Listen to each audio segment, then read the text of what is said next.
¿Ves eso que se acerca a tu nave desde el fondo del espacio? Te diriges derecho a Un Punto Azul, el programa de astronomía, astronáutica y ciencias del espacio realizado por la Agrupación Astronómica Jerezana Magallanes y emitido desde las instalaciones de Radio Indes en Jerez de la Frontera. Si eres un amante del cielo nocturno, este es tu programa.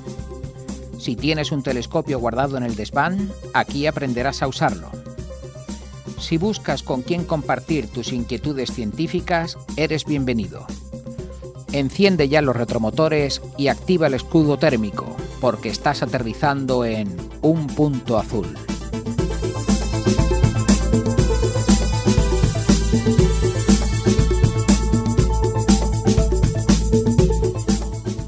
Bienvenidos, bienvenidas a Un Punto Azul, el programa de la Agrupación Astronómica Jerezana Magallanes. Todos los martes, hasta que llegue el verano, pues aquí estamos en Radio Indes. Bueno, hoy nuestro programa ya 34 de la temporada 26. Ya estamos casi terminándola, creo, porque nos queda poquito. Bueno, saludamos a nuestros escuchantes de Fronteras Radio y a nuestros amigos que hoy se conectan. Bueno, Javier Parra, que no sé dónde está. De dicho, se conecta, estaba el otro día en Tenerife, hoy está en Cádiz, hoy está en Rota. ¿Dónde está? Hoy estoy en Cádiz. Esta semana me pillas aquí. Pero solamente es una semana, no acostumbraros, ¿eh? El día que me pongo otra vez. Bueno, pues bienvenido, Javier, y gracias porque la última vez no nos dio tiempo a esa ventana del cosmos y hoy nos trae, bueno, una ventanita, ¿no? Ahora nos contarás de qué va la ventana. Para contar un comentario, sí. Muy bien. Bueno, y de Cádiz nos vamos a Granada y tiro porque me toca. Jesús, bienvenido. ¿Qué tal? Muy buena, Agustín, muy buena a todos. Pues bien, con la primavera aquí rompiendo por todas partes. Bueno, Jesús Carmona nos trae hoy seguro las reliquias y no sé si viñeta, que te daba tiempo, que no, al final. Sí. Ha echado humo el Rotring y el escáner, pero lo he conseguido. Hay viñeta también. Hoy os traigo una reliquia a lo mejor no es tanto reliquia, es relativo si es reliquia. Ya lo veréis. Sí, bueno, a lo mejor es moderna, no es reliquia. Es una modernez. Muy bien. Bueno, pues saludo a los compañeros que están también conmigo en el estudio. Manuel Jiménez del Barco, hola Lito. Hola, ¿qué pasa? Hola David, que también se incorpora al estudio. Después de haber estado muchísimo tiempo con una fractura de tobillo que me ha estado 100 días enteros sin poder pasar por aquí. Bueno, pues bienvenido, David. Madre mía. Y al otro lado del cristal hoy tenemos a Jesús Moya. Hola. Bienvenido, Jesús, que hoy, bueno, pues no tenemos a Joaquín, pero Jesús hace las labores. Bueno, y este que os habla, Agustín Almoril, desde Jerez de la Frontera. Vamos a empezar nuestro programa. Después, al final, bueno, pues comentaremos también algunas otras pequeñas noticias. Pero, pues vamos a empezar con la ventana al cosmos, que fue la que se quedó ahí en las puertas, porque teníamos a los amigos del IAC, del IATEC, el Instituto de Astrofísica de Canarias, y bueno, pues nos duró un programa y pico casi. Así que, Javier, hoy te toca ya a ti con lo que traías la semana pasada. Cuéntanos. Pues vamos con ello, voy a ver si puedo compartir, ¿vale? Espero que sea, a ver... Vale. Aunque bueno, vale, voy a compartir, a ver si veis la imagen, ¿se ve? Yo con esto, como no se ve bien... Sí, se ve. Nosotros lo vemos perfectamente y nuestros seguidores en YouTube, en Twitch también. Bueno, no es importante, ¿vale? Aquí hoy va a ser protagonista la voz y la narración, porque realmente las imágenes, pues como veis, son imágenes creadas con inteligencia artificial, los que las vayáis a ver, porque de eso vamos a hablar. El otro día se nos quedó en el tintero, pero bueno, creo que mereció que quedara en el tintero porque fue muy interesante lo que nos trajeron el equipo de Carlos Westendor Allende y Pilar Montañés, ¿no? Y está muy relacionado con esto de lo que vamos a hablar hoy. Digo que la ventana al cosmos ni nos vamos a ir lejos ni nos vamos a ir cerca. Es que nos vamos a quedar prácticamente en casa, en el planeta Tierra, y vamos a ver la relación entre la inteligencia artificial y la astronomía, porque ya cada vez yo, que me relaciono con astrónomos, cada vez oigo mucho más cómo se está usando en multitud de experiencias, en multitud de proyectos, en multitud de investigaciones, y creo que esto es imparable, sobre todo lo que nos va a mostrar y lo que nos va a ayudar en los próximos años. Esto es brutal, ¿ok? Entonces, bueno, contar que la astronomía, ya sabemos todos que es una de las ciencias pues, más antiguas del mundo, ¿no? Y también una de las más fascinantes. Y desde tiempos remotísimos sabemos que la humanidad ha mirado al cielo en busca de respuestas sobre el universo, el origen, la estructura, el lugar que ocupamos en él. Pero hoy en día realmente con el desarrollo de tecnologías como la inteligencia artificial, la astronomía está viviendo, yo creo que una auténtica revolución como nunca antes se había visto, ¿no? Yo creo que esto va a estar muy por encima de lo que es mandar telescopios al espacio, ¿no? Pero bueno, vamos a definir un poquito qué es la inteligencia artificial, porque yo tampoco lo tengo del todo claro y creo que llamarle inteligencia artificial es un error, ya lo comentamos el otro día, ¿no? Pero bueno, vamos a tratarla, digamos que antes de adentrarnos realmente en la aplicación, la inteligencia artificial, digamos que se trata de una rama de la informática que lo que busca es crear sistemas capaces de realizar tareas que normalmente requerirían inteligencia humana, ¿no? Como es, por ejemplo, el reconocimiento de patrones, el razonamiento lógico, el aprendizaje a partir de datos o la propia comprensión del lenguaje, en fin, y mucho más. Y uno de los principales, digamos, subcampos de la inteligencia artificial es el aprendizaje automático, aquello que tanto oímos hablar, que es el machine learning, que es lo que permite que las máquinas aprendan a partir de grandes volúmenes de datos para hacer predicciones, clasificaciones o incluso descubrir fenómenos ocultos.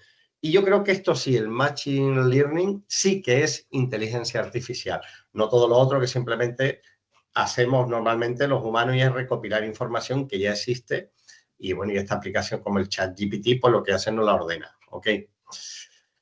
La inteligencia artificial realmente ya ha entrado en nuestras vidas para quedarse, está claro, y para quedarse muchísimo tiempo, y de nuestra casa, como ya he dicho, y con el uso del ChatGPT, podemos consultar, clasificar, analizar y tratar datos, y esto ya vemos que lo hacemos con un simple clic, ¿no? Yo creo que ya casi todos tenemos una cuenta de pago, ¿no? En el ChatGPT. Si lo extrapolamos a la gestión y análisis de millones de datos, las aplicaciones ya pueden ser infinitas y absolutamente sorprendentes. Por ejemplo, esta misma, creo que ha sido esta semana pasada, hace un par de semanas, pues hemos conocido la noticia de que el James Webb, ese telescopio tan potente y que nos está enviando imágenes tan maravillosas del fondo cósmico, analizando la composición química de la atmósfera de un exoplaneta a través de la luz de la estrella que lo atraviesa, ha detectado sustancias de origen biológico, ¿no? Que solo pueden ser generadas por formas de vida. Hablábamos, creo, del sulfuro de dimetilo y el disulfuro de dimetilo, estos elementos que están presentes en una fase importante de la evolución de la materia orgánica. El planeta lo tengo por aquí apuntado porque no me acuerdo, evidentemente. El K2 y 8b, ¿vale? Que está a más de 120 años luz de nosotros. Bien, si este mismo patrón que ha detectado el James Webb lo aplicamos a los más de 6.000 aproximadamente exoplanetas que conocemos, en unos segundos, en unos milisegundos, conseguiremos identificar aquellos que pueden albergar algún tipo de molécula orgánica. Fijaros que esto, si lo hiciéramos con las aplicaciones anteriores o simplemente es el hombre el que estuviera analizando cada uno de estos espectros, pues ya podéis imaginar el tiempo que podríamos tardar, ¿no? Pero bueno, la astronomía moderna se enfrenta además a un enorme desafío, que es el gran volumen de datos generados por telescopios, satélites, simulaciones computacionales, etcétera, etcétera. Es gigantesco. Nosotros mismos que trabajamos con datos de contaminación lumínica, ya el otro día hablando con mi equipo y en Tenerife, tenemos que contratar un servidor en Amazon porque es que ya la ingente cantidad de datos que tenemos no da tiempo a ser tratados. Por lo tanto, ya se precisa establecer un algoritmo para que la inteligencia artificial trabaje sobre ello, ¿no? Por ejemplo, cuando hablamos de una cantidad ingente de datos, pues vamos a nombrar proyectos que todos conocemos. Por ejemplo, la misión Gaia, creo que tengo por aquí una imagen, la misión Gaia de la Agencia Espacial Europea genera un promedio de 700 millones de observaciones astronómicas por día. Una auténtica barbaridad. Os recuerdo que la misión Gaia es un telescopio espacial, ¿no? De la ESA, fue lanzado creo que en el 2012, 2013, no recuerdo bien, ¿no? Y su misión era crear el mayor mapa 3D del universo, ¿no? Esto evidentemente genera una cantidad de imágenes que es imposible que sea tratada si no nos aparecía la inteligencia artificial. Es decir, que yo creo que la inteligencia artificial ha venido para salvarnos de toda esta ingente cantidad de datos que nos iba a quedar por ahí, ¿no? El telescopio, el LSST, el Legacy Survey of Space and Time, una vez en funcionamiento completo, fijaros, producirá hasta 15 terabytes de datos cada noche. Eso es impensable de poder analizar y poder tratar. Es uno de los grandísimos problemas, ¿no? Con lo que se encuentra la astronomía. Creo que también tengo por aquí una maqueta de ese gran radiotelescopio y telescopio que se están construyendo, ¿no? Y luego el radiotelescopio, el SKA, el Square Kilometer Array, generará más datos que todo el tráfico de Internet global actual. Por lo tanto, ya estamos muriendo de éxito en la astronomía, ¿no? Es tanto la ingente cantidad de datos que es imposible, si no nos apoyamos en una herramienta de este tipo, pues llegar a poder tratarla y analizarla. Pero ¿para qué sirve realmente la inteligencia artificial en la astronomía, aparte de esto que he comentado, ¿no? Bueno, pues ahora estaba hablando con unos astrónomos allí en el Instituto de Astrofísica de Canarias y se está utilizando para la clasificación de galaxias y objetos celestes, ¿no? Uno de los usos más comunes, pues yo, como digo, es la clasificación automática de galaxias, que antes se hacía de forma manual. También, por supuesto, sirve para clasificar estrellas, planetas y otros cuerpos celestes, ¿no? Anteriormente, esta tarea, como digo, se hacían con astrónomos, examinando imágenes mano a mano, digamos, ¿no? Hoy, redes neuronales entrenadas con miles o millones de ejemplos, pues pueden clasificar nuevas imágenes con mucha más rapidez y precisión, ¿no?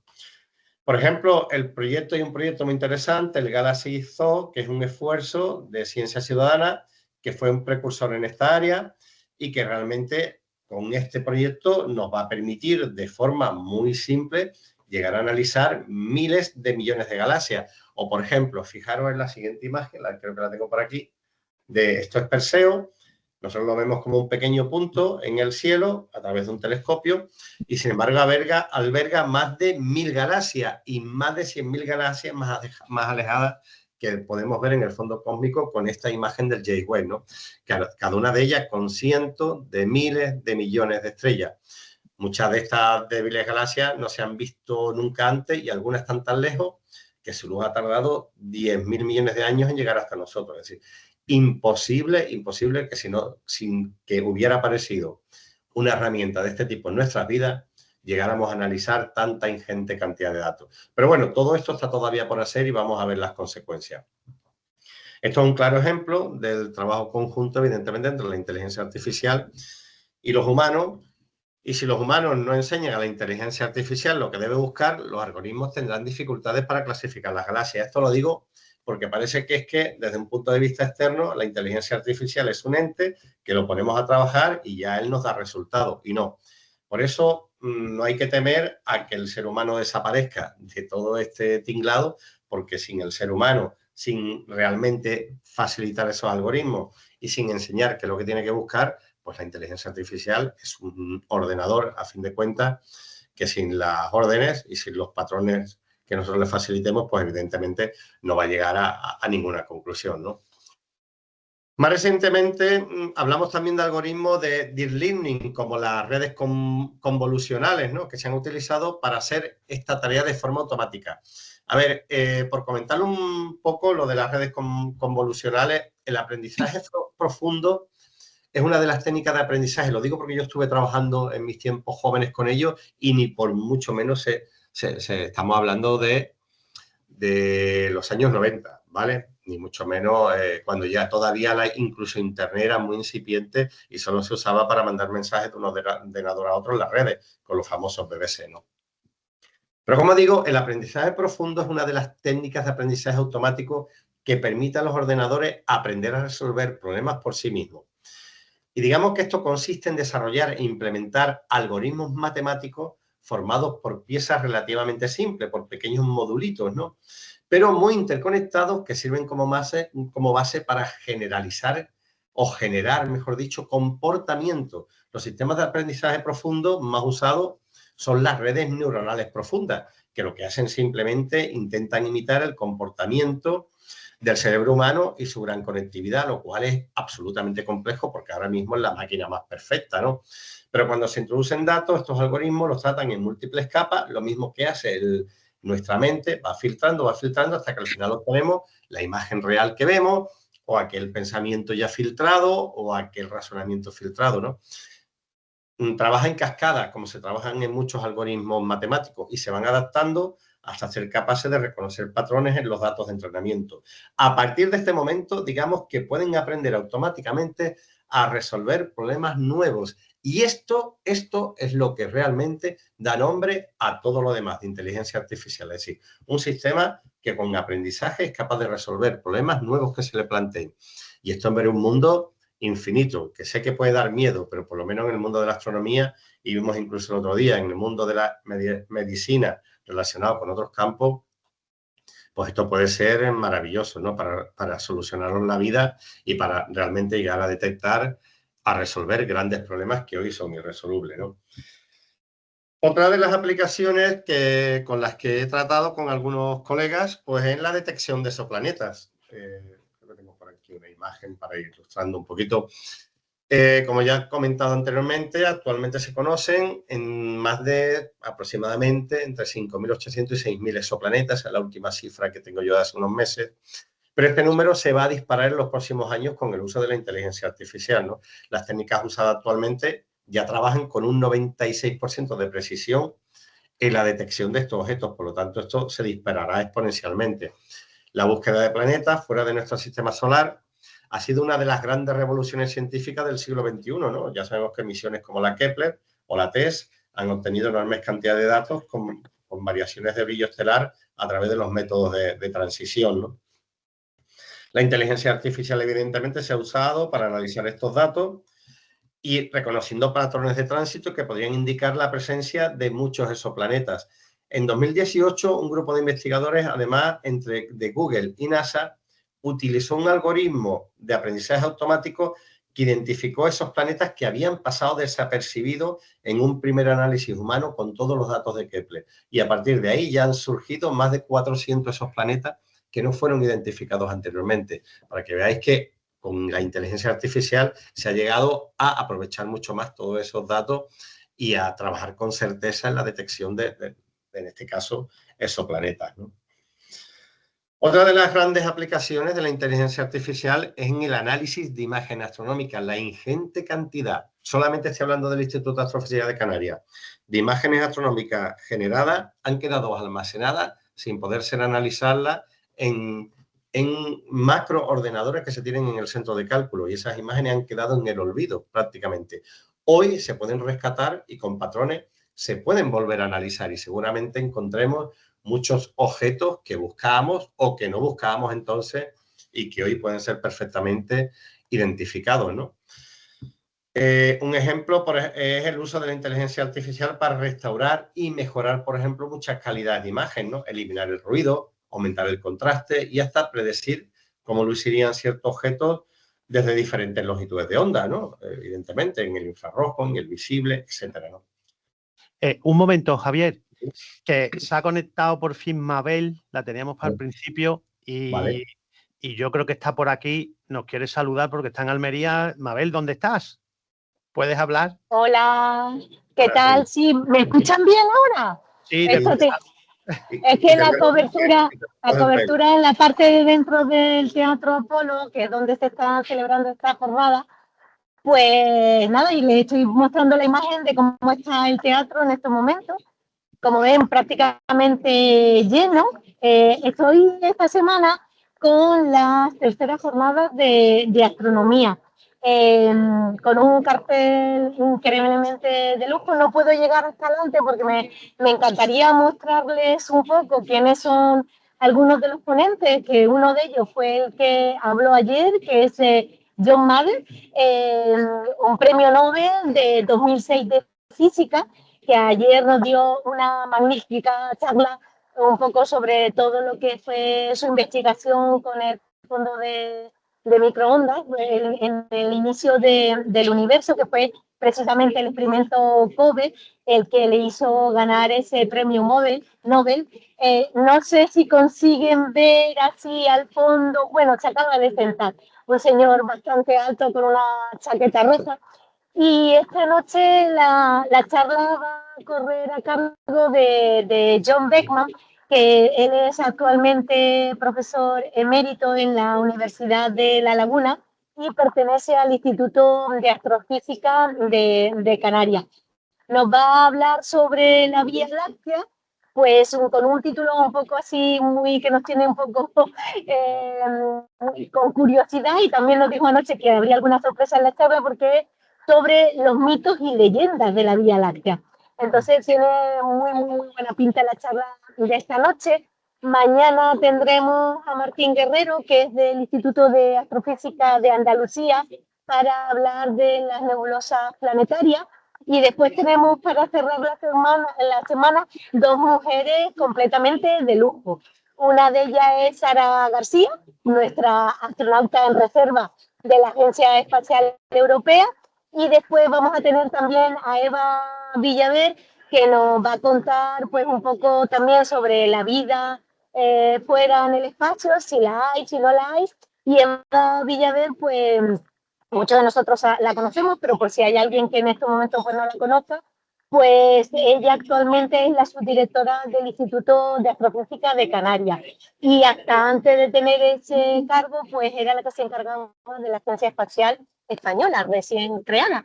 Y ya nos están tocando el timbrillo de que nos tenemos que sentar y para empezar la conferencia de esta tarde. Simplemente desde aquí, pues invitarles para que el año que viene pues se animen algunos y se vengan a Almería, que aparte de ser una tierra maravillosa, pues también ofrece una astronomía estupenda.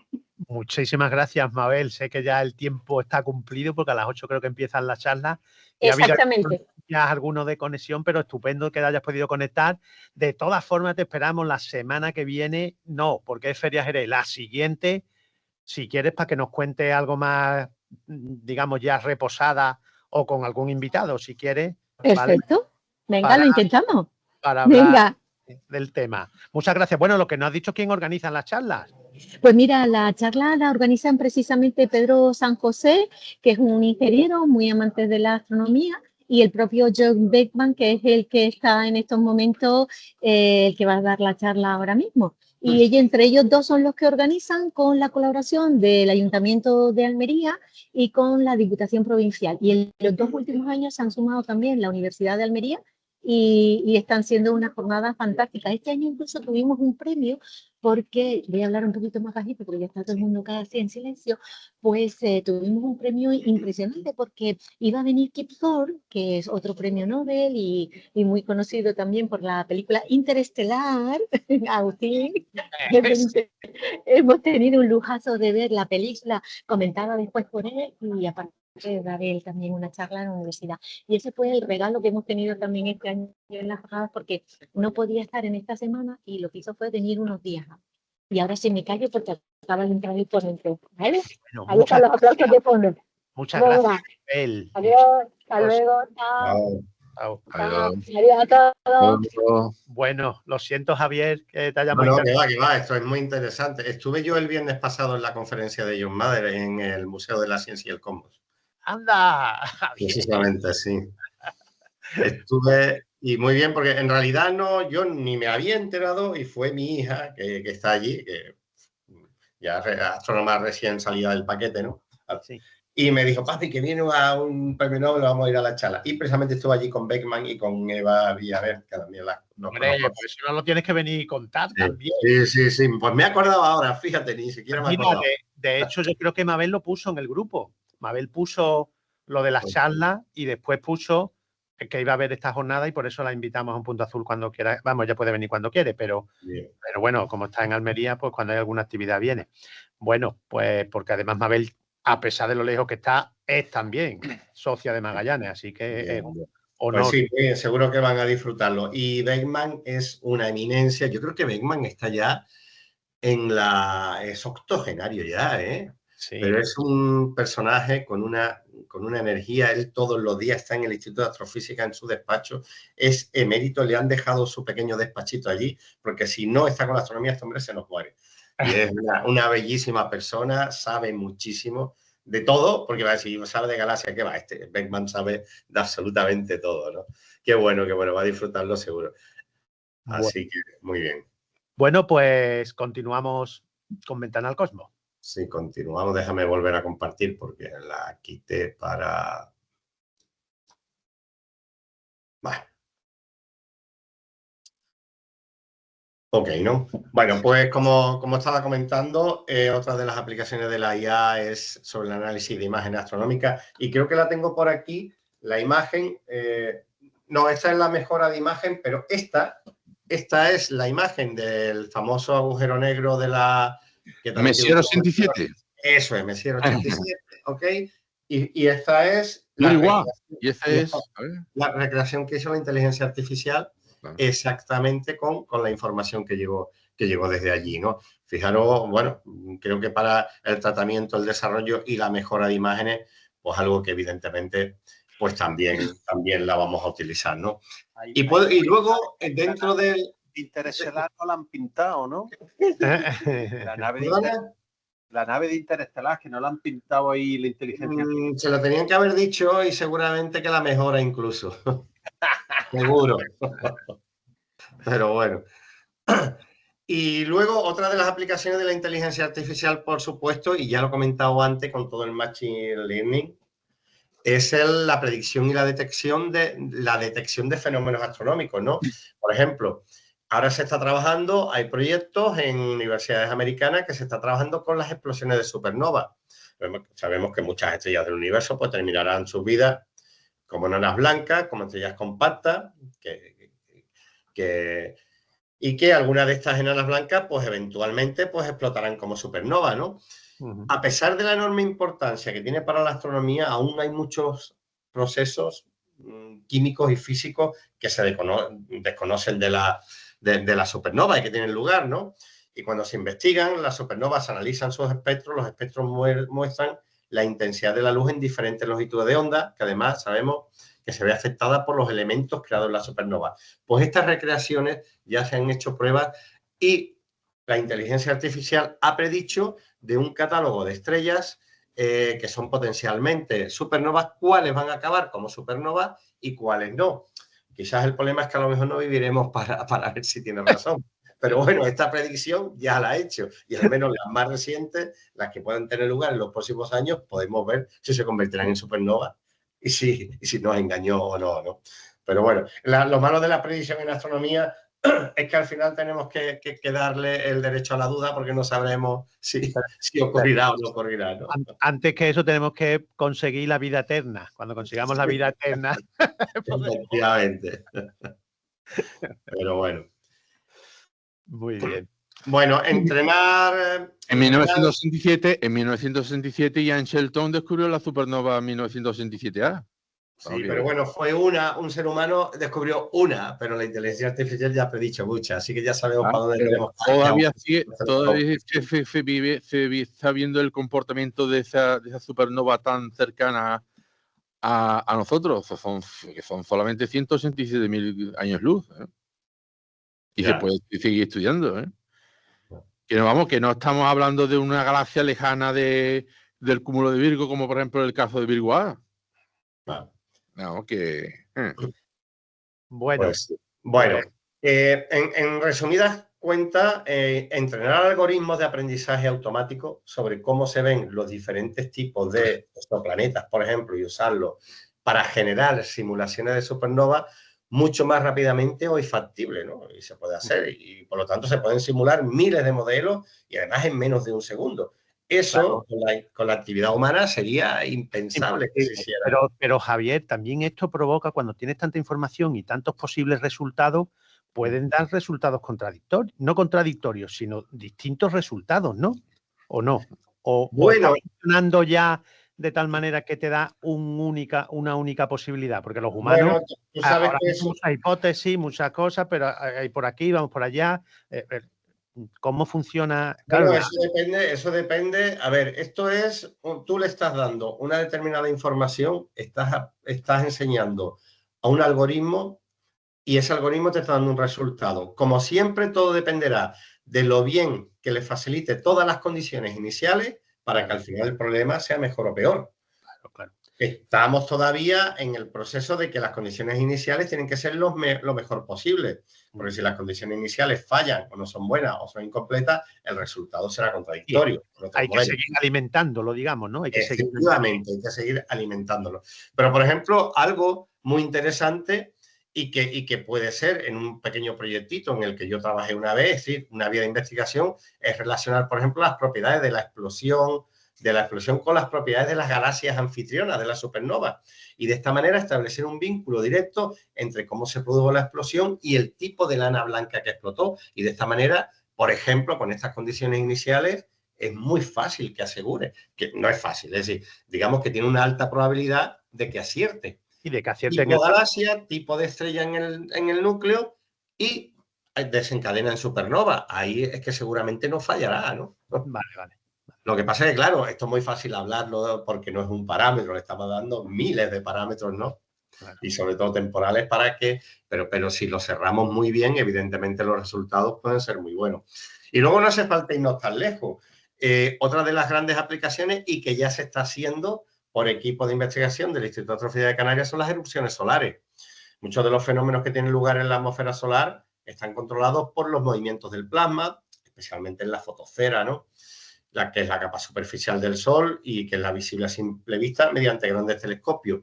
Sí, medir la velocidad del movimiento vertical sabemos que es relativamente fácil gracias al efecto Doppler, pero y que producen desplazamiento, sabemos la línea del espectro y que eso se mide y se puede detectar fácilmente.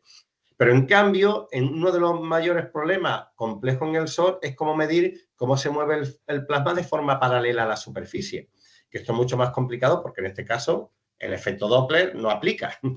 Entonces, sin embargo, gracias a técnicas de por ejemplo, inteligencia artificial, pues este equipo del Instituto de Astrofísica de Canarias, donde además trabaja Héctor Socas, ¿no?, ha desarrollado un método que es una red neuronal que es capaz de medir ese movimiento horizontal automáticamente. Y de esta manera podemos prever muchas veces esas tormentas solares por esos movimientos que a veces son impredecibles, porque cuando el flujo es vertical lo predecimos, cuando es horizontal no.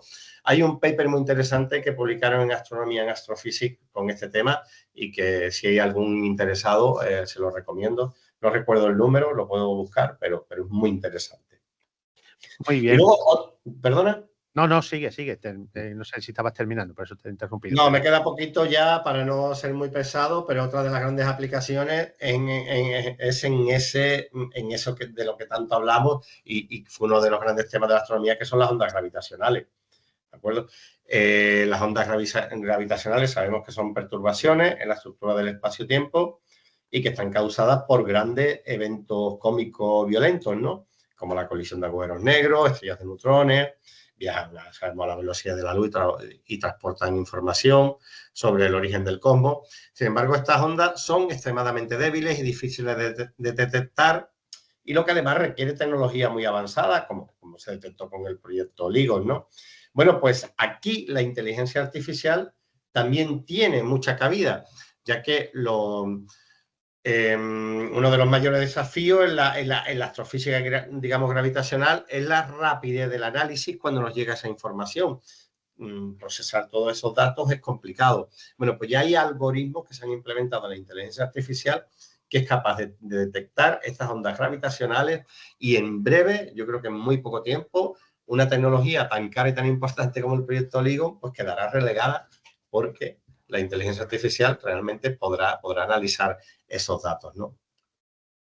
En fin, como vemos, hay muchas cosas más sobre las que podemos hablar. Recientemente también estuve hablando, ya para ir terminando, me salto varias que tenía aquí anotadas. Por ejemplo, en las señales de radio, ¿os acordáis todo del proyecto SETI, verdad? Claro. Sí, bueno, sí. Pues el proyecto SETI tiene almacenada una ingente cantidad de información que en un principio se analizó descartando que hubiera radiaciones del universo, del cosmos. Todas eran terrestres. ¿Qué pasa ahora si se lo ponemos a analizar a la inteligencia artificial que, como hemos visto antes, con datos del Kepler, ha detectado casi 200 y pico, 300 exoplanetas que se nos habían pasado al ser humano? Imaginaros que ahora empieza a analizar esa información y encuentra radiaciones que no provienen de la Tierra, sino que vienen del cosmos, ¿no? Igual la inteligencia artificial es la que va a desvelar la existencia de vida inteligente, no lo sabemos. Pero ese proceso está en marcha. Entonces van a volver a analizar desde el año, esto cuando se empezó, en el año 1960 o por ahí, ¿no? 70, ¿no? Bueno, pues imaginaros cuánta información tiene ahí para analizar la inteligencia artificial si hay radiaciones de vida inteligente, ¿no? Bueno, para finalizar ya como conclusión, digamos que la combinación de inteligencia artificial y astronomía pues representa, yo creo que actualmente una alianza poderosísima que está transformando nuestra forma de entender el universo sin lugar a duda, ¿no? Gracias a la inteligencia artificial, evidentemente los astrónomos pueden analizar cantidades masivas de datos que estaban guardados, que se están generando actualmente, descubrir fenómenos que antes pasaban inadvertidos y, sobre todo, enfrentar preguntas cada vez más complejas sobre la naturaleza del cosmos. Y más allá de una simple herramienta, como podemos catalogar la inteligencia artificial, yo creo que están convirtiéndose en una extensión del pensamiento científico. Y además, que es capaz de acelerar el descubrimiento, reducir errores y abrir nuevas fronteras del conocimiento. Lo vimos el otro día, cuando vimos cómo se relacionan patrones de búsqueda en galaxias con formaciones de estructura oncológica en el cuerpo humano, ¿no? Esto es impresionante, ¿no? Sí. Yo creo que en el futuro no es descabellado imaginar misiones espaciales completamente autónomas. Observatorios inteligentes ya los hay. Los TTT, en los que estamos trabajando el proyecto de Miquel y yo en Lightbridge, ya se está aplicando la inteligencia artificial para, cuando haya una petición de proyectos en cola de proceso, la inteligencia artificial pueda darle más peso a un proyecto que a otro porque tiene más importancia. E incluso en esos telescopios ahora se está trabajando en un modelo que hay dos programadores para que puedan, si a un telescopio está apuntando a una zona del cosmos y hay otro, van a trabajar 4 en array, que está apuntando para otra zona y encuentra un objeto que puede ser interesante, sospechoso o tal, todos automáticamente los telescopios dejarán de trabajar en el proyecto que están y dirigirán su objetivo hacia este lugar. Eso con la acción humana simplemente es imposible, pero con la inteligencia artificial se podrá hacer en un futuro muy cercano. Y nada más, espero no haberos aburrido mucho, pero creo que la inteligencia artificial es apasionante. Lo que teníamos que dedicar algún que otro programa otra vez a esto y a ahondar en el tema, quizás no cercano, pero pues ya estamos acabando la temporada, pero para la temporada que viene te emplazo a que vuelvas a traerlo. Hay muchas cositas y además podemos montar un programa muy guapo porque podemos traer a personas que realmente están trabajando en proyectos relacionados con eso. Perfecto. Que cada vez son más, cada vez son más. Perfecto. Bueno, pues tenemos que continuar con nuestras reliquias. Nos estamos pasando del futuro a la antigüedad. Vamos viajando en el tiempo, pero hacia atrás. Con Jesús Carmona. Jesús, bueno, aunque me he dicho que esta vez no, las reliquias no es tanto, ¿no, Jesús? Bueno, ha sido un chiste, ha sido un juego de palabras. Voy a ver si puedo compartir y os cuento esta reliquia.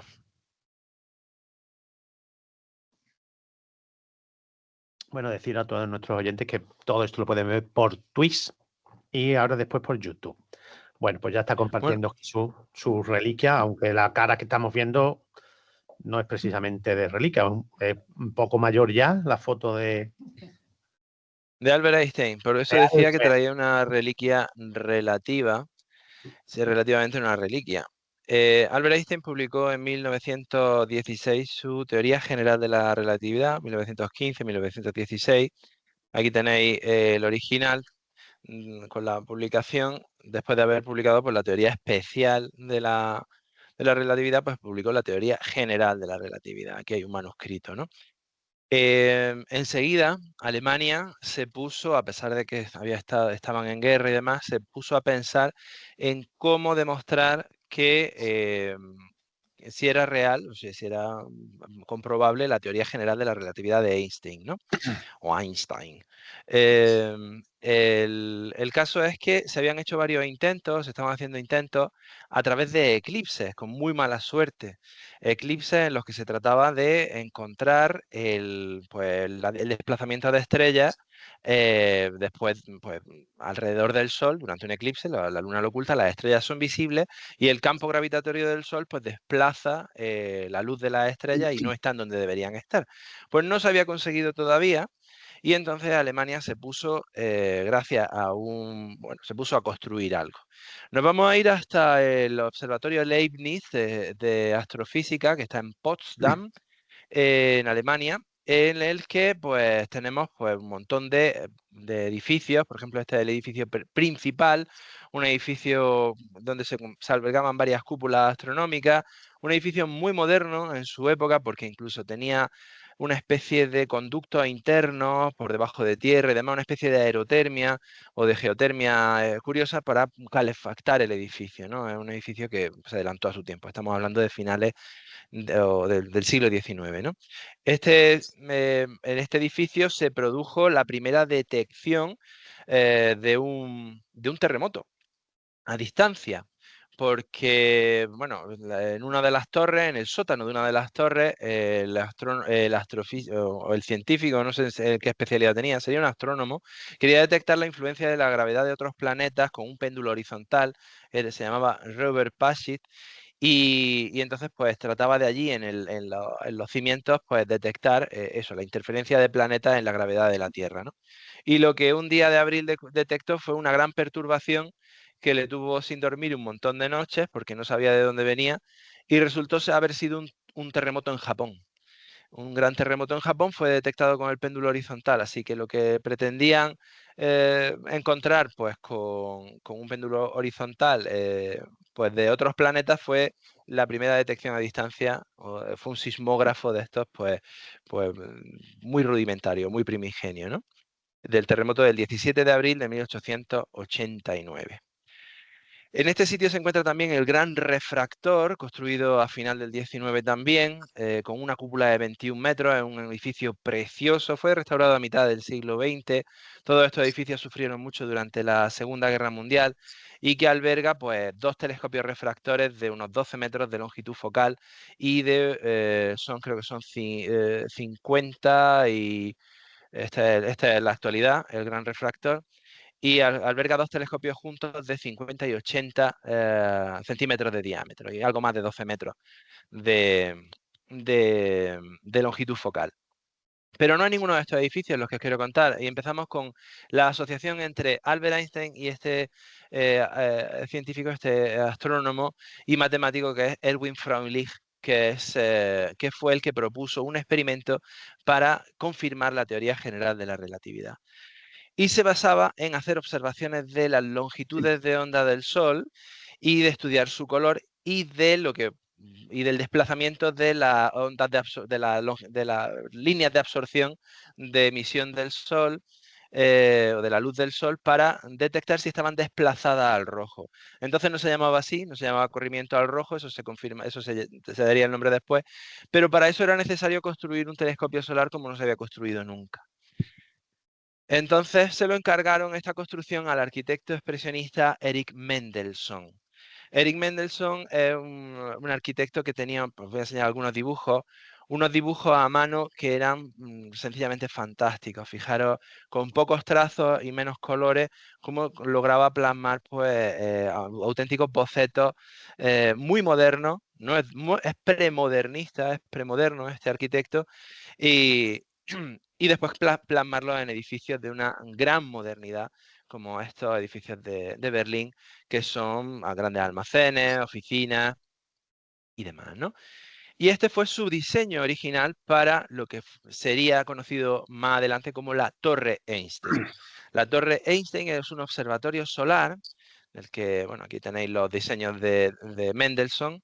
Es un observatorio solar que se construyó en torno a 1920. Estuvo ahí, la construcción fue complicada porque se quería hacer con muros de hormigón y al final pues lo enrevesado de las formas de las paredes, de los paramentos y demás, pues hizo que se construyeran con mampostería, con ladrillo y después revocados con estuco.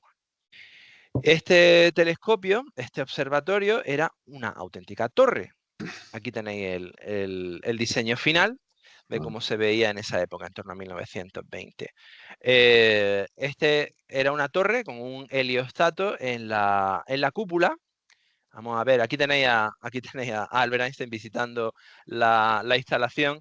Hay una anécdota muy curiosa en la que se habla de que Einstein pues, paseaba por las instalaciones mientras le enseñaban ese observatorio que iba a llevar su nombre, que estaba construido para comprobar la teoría general de la relatividad, y que no dijo nada, se quedó callado y solo en las reuniones posteriores, unas horas después, consiguieron sacarle un susurro de decir sobre qué le parecía el edificio y dijo orgánico.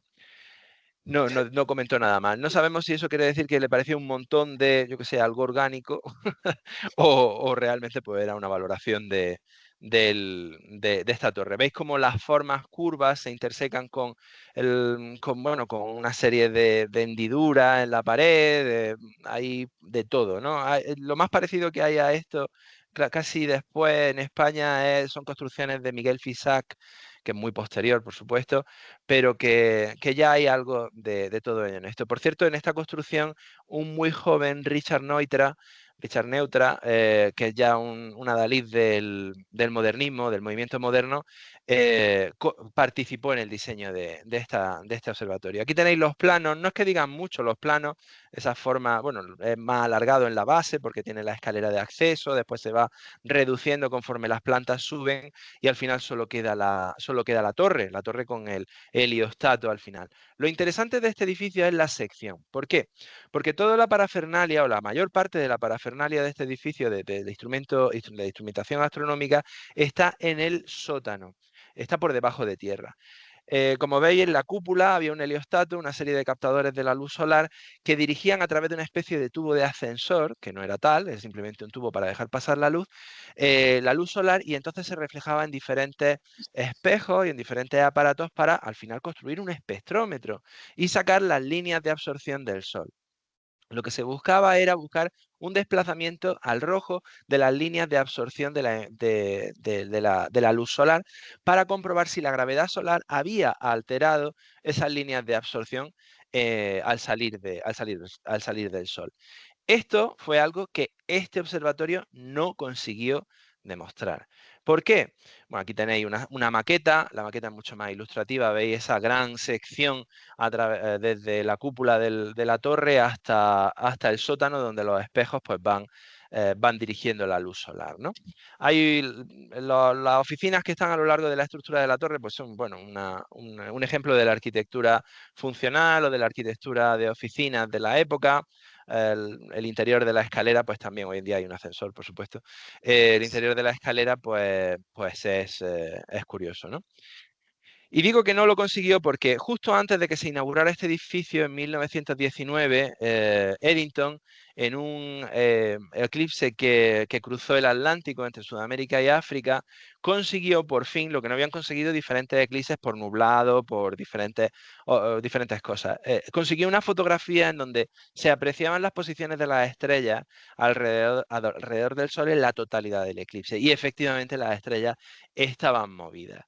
Aquí tenéis la foto del eclipse que fue el que predijo, el que confirmó la teoría general de la relatividad. Hoy en día los periódicos dicen Einstein tenía razón, Einstein ya tenía razón en 1919 o ya le dieron la razón en 1919. Basta de dar la razón a Einstein, creo que es hora de buscar. Y tendremos oportunidad de darle la razón precisamente dentro de poco, dentro del año que viene y el siguiente en Cádiz. Sí, tenemos eclipses para disfrutar de todo esto. Le daremos la razón. Aquí no hay que darle más la razón a Einstein. Ahora lo que hay que hacer es quitarle la razón a Einstein. Ahora lo que hay que hacer es quitarle la razón a Einstein, igual que Einstein le quitó la razón a Newton, o por lo menos modificó lo que él dijo. Yo creo que ya estamos en ese punto. Aquí tenéis el desplazamiento de las estrellas según alguna foto más detallada, ¿no? Durante la Segunda Guerra Mundial el observatorio quedó muy dañado y estuvo muy abandonado, pero tuvo una restauración a lo largo de los siguientes años y hoy en día lo podemos ver con mucha mejor, vamos, totalmente renovado. Esto es, lo que estáis viendo es un pequeño cerebro de bronce que hay en el pavimento cerca del observatorio, en el que pone 3 segundos, 3 sec. Esto es una obra que me pareció curiosa traer, en el que, pues, bueno, no es el cerebro de Einstein ni nada parecido, sino que es una especie de obra de arte que trata de traernos a la mente lo que compone la realidad. La realidad se compone, dicen, que de una conciencia de 3 segundos enlazada una detrás de otra. Y este cerebro es una obra de arte que de alguna forma quiere reflejar eso y que está a los pies de esta torre, del Einstein Tower, que hoy en día Parece está un meteorito restaurado. Pues, férrico, ¿no? ¿No, Jesús? Ese cerebro, ¿no? ¿cómo? Un meteorito férrico. Sí. Un trozo de metal. Y claro, Y ya, pues para en el suelo. terminar, pues os traigo una imagen de todo lo que hemos hablado, de ese eclipse que confirmó la teoría general de la relatividad, por lo menos la ecuación principal de Einstein sobre este tema, y el observatorio, la torre de Einstein, que nunca pudo, o por lo menos se le adelantaron para confirmar la teoría de la relatividad. Por cierto, que lo que intentaba hacer este observatorio no fue conseguido, lo de detectar el corrimiento al rojo de las líneas de absorción de la luz solar, no fue conseguido hasta los 50. O sea que este observatorio trataba de hacer algo que no se consiguió hasta 30 años más adelante en el tiempo. Y esto es la reliquia que quería traeros en esta ocasión, que es la torre Einstein. Pues estupendo, Jesús. Muchas gracias, como siempre. Una reliquia preciosa. Y bueno, quieras que no, siempre que nos traes algo, aunque no sea tan antiguo ni tan reliquia, pues es muy interesante. Así que muchas gracias. Aprovechamos para despedir y saludar a nuestros amigos de Frontera Radio. Y bueno, pues continuamos nosotros. Pues has traído viñeta, ¿no? Que estamos deseosos de la viñeta, Jesús. Sí, voy a abrirla y creo que al final pues va a caber todo, aunque vamos un poco con la lengua afuera. Bueno, no pasa nada. Puedes hacerlo con tranquilidad, la viñeta también. Sí. Bien, voy a ver si consigo hacer el juego siempre de iniciar la presentación y a la vez pues compartir. Allá va.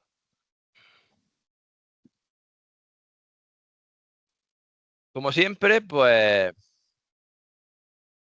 la viñeta de Astrónomo Incógnito. Y desde mi mesa de dibujo, una semana más, os digo que si me hacéis un hueco en la próxima observación, prometo sacaros cacha en la viñeta.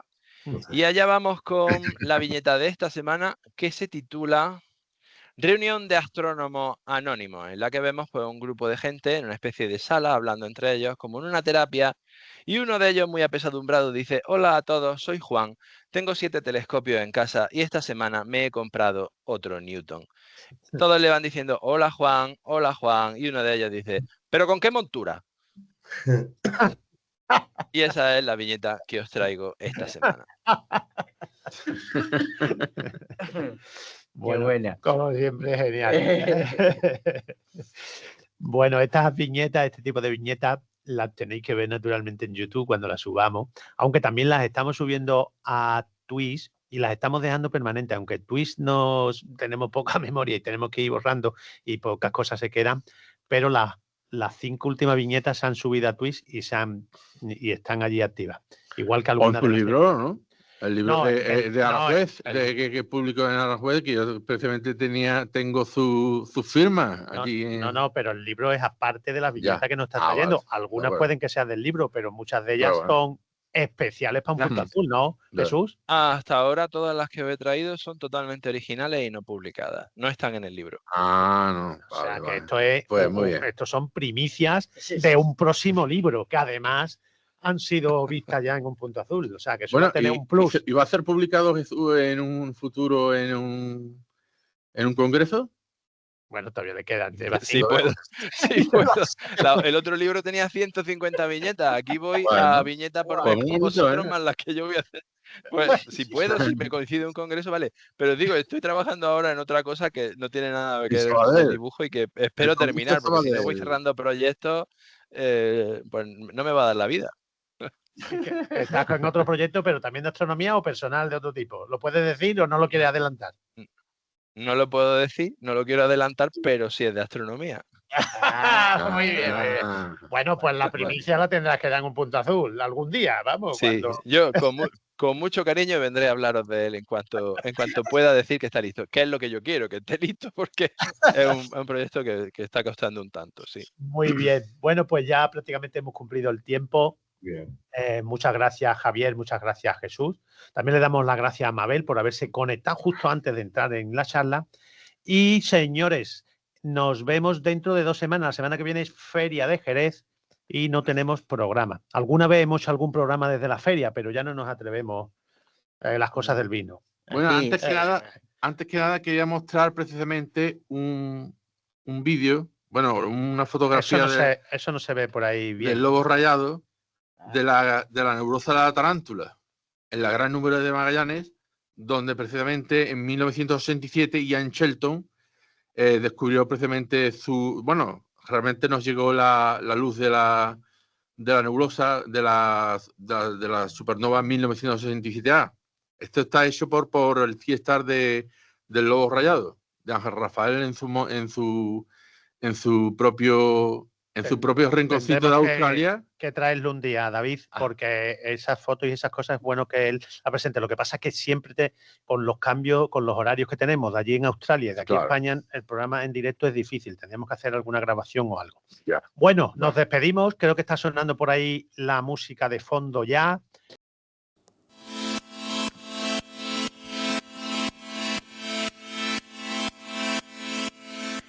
Dejamos ahora que tu nave despegue rumbo a otros mundos. No dejes de visitarnos pronto y no olvides que puedes escuchar Un Punto Azul en directo a través de Zoom o cuando tú quieras en Radio Indes, iVoox, iTunes y Spotify. Tienes disponible la versión en vídeo en nuestro canal de YouTube AA Magallanes Jerez. También puedes seguirnos en Facebook, Twitter e Instagram. Y si quieres hacerte miembro de la agrupación, manda un correo electrónico a contacto@aamagallanes.es. En todo caso, buen viaje.